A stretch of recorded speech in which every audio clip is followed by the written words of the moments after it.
All the complaints about the city of Buffalo's snow removal this week following Monday's storm. We are also digging for solutions if they're feasible. Good evening once again. I'm Scott Levin. And I'm Mary Alice Demler. Channel 2's Ron Plants went looking for some answers from the man in charge of the operation to see if more can be done.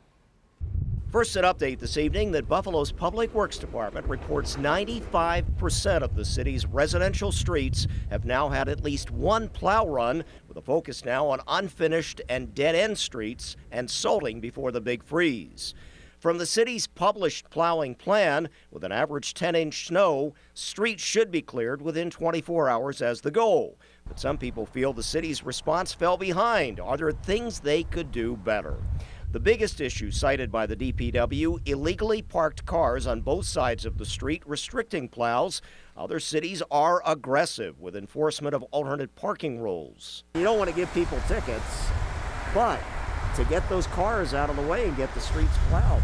Yeah, so we are constantly working with our parking department, who has the tow trucks and is able to respond. At this point in the storm, at least, we're not towing a whole block worth of cars. It's more on an individual basis. Then keeping people informed about plowing progress of Buffalo's GPS-equipped trucks, maybe like the Plow Tracks feature on the City of Rochester's website, where you can see if a street's been cleared. Anything interactive on a website or anything? Yep, that's technology that we're continuously looking into. It was looked at previously, and I think at the time the technology wasn't to the point that we thought that it would be the best tool. Finn says private contractors have been used for actually hauling away snow, but in this case just one was used for support.